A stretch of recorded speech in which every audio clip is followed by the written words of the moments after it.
Unas arañas gigantes se comían a los perros callejeros de un pueblo. A veces me cuesta creer cómo aún hay partes del país que viven situaciones de lo más inexplicables y se rigen bajo la idea de, pues es que así es aquí. Esto pasó en los 90s. Llevé a mis padres, que son grandes de edad, al pueblo donde son originarios, a una ranchería al norte de Chihuahua, para el aniversario luctuoso de mi abuela materna. Ellos se quedarían un par de semanas y yo solo me quedaría 2 días. El día de la misa y otro más.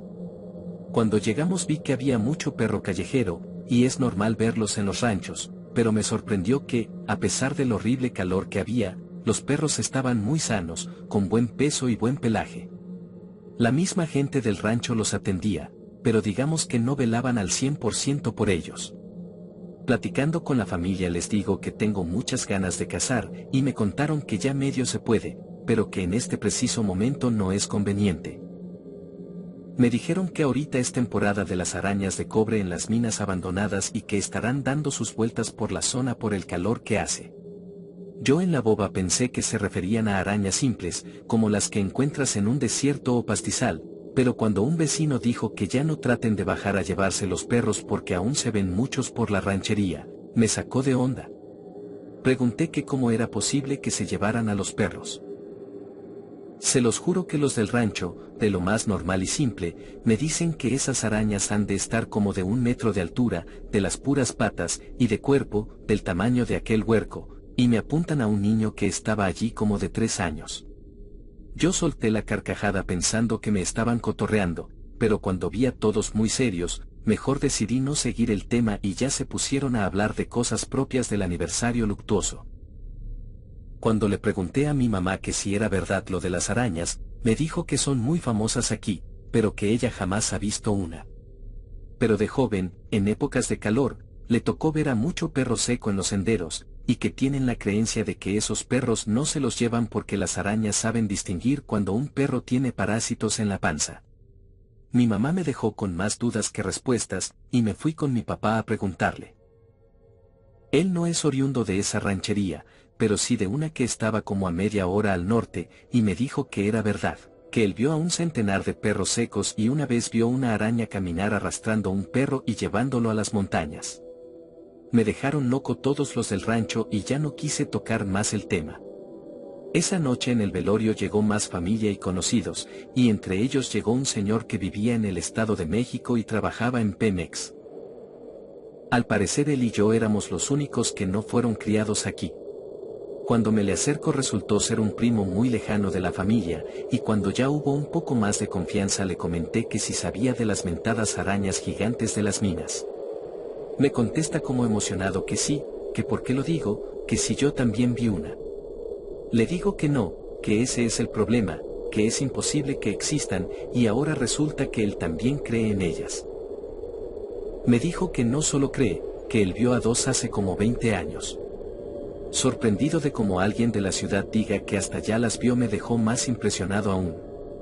Él me contó que se casó hace como 20 años en el Estado de México y que vino por familiares para llevarlos a la boda. Y cuando salieron del rancho, eran como las 4 de la mañana, para que no los agarrara el calor de mediodía, vieron por el sendero con vista al despoblado de las minas a 2 arañas enormes. Iban jalando a 2 perros secos, que haga de cuenta como caballos de 8 patas jalándolos, yéndose a las minas de cobre y los riscos. Yo no podía más y dije que tenía que verlos, y también de lo más normal me dice lo mismo el primo, que hay mucho perro callejero en la ranchería y que ya no han de tardar en llevarse algunos ahorita. Ahora agarro la onda de los pobres perros, los usaban para tranquilizar a esas cosas, pero en su momento no lo pensé así. Cuando fue la misa luctuosa fue todo el pueblo al templo, y ese primo lejano y yo nos fuimos al final del sendero que te saca del pueblo y te lleva a las minas. Me dice que nos subamos a los árboles para tener mejor vista. Nos subimos y aventamos bofes a los perros para que estuvieran por la zona. Estuvimos platicando cuando sentí mi garganta muy rara, como si hubiera tragado arena.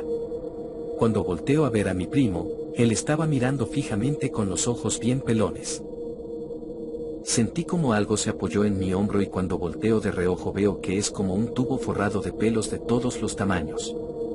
y cuando entendí qué era, no quise voltear arriba a ver. Una de esas arañas gigantes estuvo todo el tiempo en ese árbol. Un perro empezó a gruñir y eso como que llamó la atención del animal, y ya vi cómo bajó del árbol y se fue tras el perro. Y eso fue algo muy interesante que vi antes de caerme del árbol. Los perros peleaban a la araña, intentaban hacerla para atrás, y lograron hacerlo. Pero sí creo que se llevó un perro, porque había un jovero que estuvo todo el tiempo allí y después ya no lo vi. Regresando, me caí del árbol y me lastimé las costillas, pero eso no fue lo peor del problema. Tenía todo el cuello, hombro donde se apoyó la araña y mi lado derecho de la cara lleno de ronchas, y me ardía como si me hubieran caído aceite hirviendo. Cuando mi primo me llevó arrastrando a una de las casas fue a pedir ayuda al templo y una vecina fue a su casa y, de una penca de sábila, sacó la pulpa y me la restregó en la cara y en la piel con fuerza. Y puso a quemar en un fuego eucalipto para que se me abrieran las vías respiratorias porque decían que se me estaba complicando respirar. Pues mi plan de pasar 2 días en la ranchería se convirtió en 4 días, pero con una experiencia increíble que contar. Cuando me sentí mejor me regresé, y estaba tan pero tan sacado de onda por toda la situación que pensé todo el camino de regreso a casa, y eran cerca de 7 horas de camino. En ese trayecto entendí 3 cosas. La primera, que solo porque no lo creas lo desacreditas como primera acción. La segunda, que debo ser más abierto al conocimiento, porque mi primo lejano, que me llevó a ver las arañas, creía ciegamente en ellas y era un ingeniero petroquímico de Pemex. No por ser de ciudad tenemos más conocimiento que la gente de los ranchos. Y la otra que me dejó un poco más triste es sobre los perros del pueblo. Los perros son ángeles en la tierra. A pesar de que la gente los alimentaba para que fueran carne de cañón para calmar a esas arañas gigantes, ellos, defeños del pueblo, intentaban hacerlas para atrás. Se los juro que de ese viaje soy un hombre diferente. Ya no juzgo sin saber, y si no sé, me dedico a aprenderlo.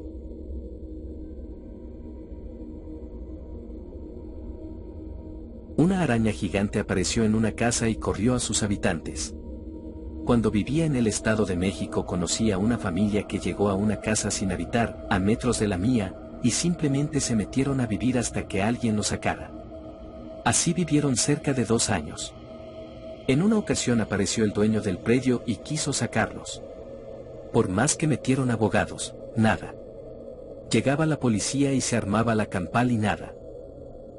Incluso le pidieron ayuda a los de la plaza y por más que lo intentaron no lograron sacarlos. Era una pareja de señores y 3 hijos que rondaban los 25 años. Una noche, como a las 3 de la mañana, escuchamos que de esa casa salían todos corriendo. Tomaron un taxi y se fueron, dejando la casa con la puerta de par en par y con sus cosas adentro. Al día siguiente todos los vecinos estábamos consternados pensando que pudo haberlo sacado con tanto miedo, dejando todas sus pertenencias atrás, porque ni la maña, ni policías, ni abogados pudieron hacerlo. La casa quedó sin habitar un par de días. Yo personalmente me comuniqué con el dueño original y me dijo que andaba en Puebla viendo unos asuntos y no podía ir ni mandar a alguien. Cuando el chisme llegó a oídos de los malandros del barrio, era cuestión de tiempo para que se metieran a robar. Cuando se brincó el primero, lo hizo por el patio, bajando por una barra. De nuevo, en la madrugada, se escuchó mucho ruido y después salió gritando el malandro. Nos asomamos los vecinos y vimos como el malandro salió por la puerta principal gritando que había una araña gigante en esa casa y que lo intentó morder. Por fortuna la libró. Su pantalón estaba desgarrado. Decía que lo intentó morder y que estaba empapado de una baba que olía a cloaca muy intenso. Muchos pensaron que el chavo estaba mal por el vicio. Pero los vecinos dijimos que si nadie vivía ahí, deberíamos ver qué había adentro, según nosotros por seguridad, pero la verdad era para agarrar algo de lo que dejaron los que vivían antes, porque había muebles, electrodomésticos y cosas de valor. La verdad admito que yo entré junto con ellos pensando en agarrar algo. Entramos varios y prendimos la luz. Todo estaba en orden, por así decirlo. Cuando llegamos al patio comprobamos que el malandro no estaba en el viaje, porque los 5 que entramos vimos una araña enorme. No era una tarántula, no. Era una araña de las que llamábamos patonas, pero tan alta como de 2 metros. Podías distinguirle la cabeza y los colmillos. Uno de los que entró con nosotros iba con su cohete y sin pensarlo soltó disparos. Desconozco si logró darle uno, porque la araña, asustada, bajó por el árbol, medio caminó por la pared y se metió en un hoyo en el suelo que parecía un socavón de tierra suelta. Nosotros salimos corriendo y avisamos lo que pasó. Le hablamos a la policía, pero no quisieron entrar. Decían que necesitaban una orden de cateo y bla bla bla, pero la verdad es que tenían miedo. Fuimos los mismos del barrio los que nos metimos y empezamos a tapear el socavón con piedras. Para eso fuimos a la barranca que estaba a unas 4 cuadras y nos cayó la mañana tapando ese hoyo. Todos pensamos que ese animal venía de la barranca por medio de cuevas subterráneas hasta llegar a esa casa. Al día siguiente, los que ayudamos a tapar el hoyo nos sentimos con derecho de quedarnos con lo que había en la casa, y así lo hicimos. Yo me quedé con un mini componente y una parrilla que tenían ahí. Sobre la familia de paracaidistas que se fue, y la araña, jamás supimos de ellos.